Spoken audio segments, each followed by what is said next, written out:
This is what the Lord God says. The gate of the inner court that faces east must be closed during the 6 days of work, but it will be opened on the Sabbath day and opened on the day of the new moon. The prince should enter from the outside by way of the gate's portico and stand at the doorpost of the gate while the priests sacrifice his burnt offerings and fellowship offerings. He will bow and worship at the threshold of the gate and then depart, but the gate must not be closed until evening. The people of the land will also bow and worship before the Lord at the entrance of that gate on the Sabbaths and new moons. The burnt offering that the prince presents to the Lord on the Sabbath day is to be 6 unblemished lambs and an unblemished ram.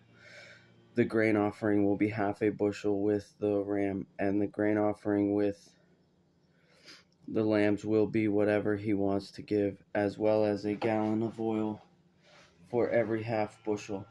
On the day of the new moon, the burnt offering is to be a young unblemished bull, as well as 6 lambs and a ram without blemish.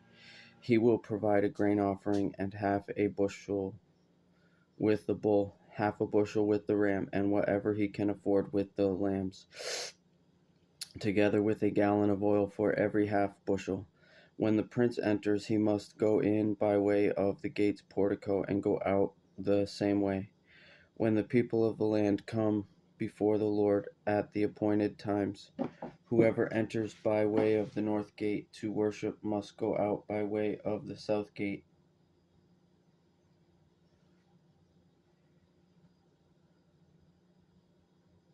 And whoever enters by way of the south gate must go out by way of the north gate. No one must return through the gate by which he entered, but must go out by the opposite gate. When the people enter, the prince will enter with them, and when they leave, he will leave.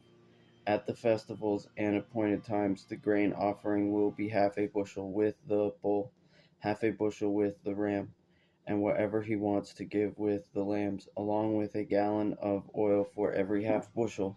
When the prince makes a freewill offering, whether a burnt offering or a fellowship offering, as a freewill offering to the Lord, the gate that faces east must be opened for him. He is to offer the burnt offering or fellowship offering just as he does on the Sabbath day. Then he will go out, and the gate must be closed after he leaves. You must offer an unblemished year-old male lamb as a daily burnt offering to the Lord. You will offer it every morning. You must also prepare a grain offering every morning. Along with it, 3 quarts with 1/3 of a gallon of oil to moisten the fine flour, a grain offering to the Lord. This is a permanent statute to be observed regularly. They will offer the lamb, the grain offering, and the oil every morning as a regular burnt offering.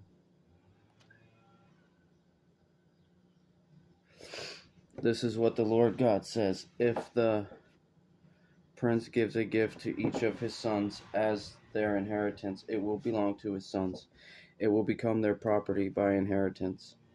But if he gives a gift from his inheritance to one of his servants, it will belong to that servant until the year of freedom, when it will revert to the prince.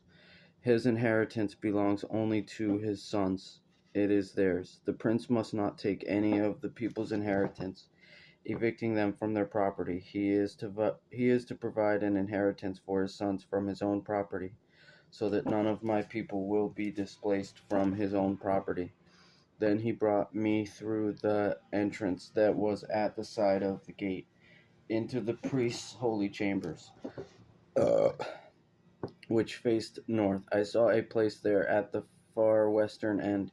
He said to me, "This is the place where the priests will boil the restitution offering and the sin offering, and where they will bake the grain offering, so that they do not bring them into the outer court and transmit holiness to the people." Next he brought me into the outer court and led me past its 4 corners.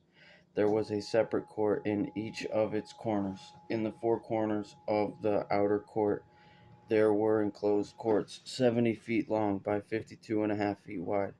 All four corner areas had the same dimensions. There was a stone wall around the inside of them, around the four of them, with ovens built at the base of the walls on all sides. He said to me, "These are the kitchens where those who minister at the temple will cook the people's sacrifices."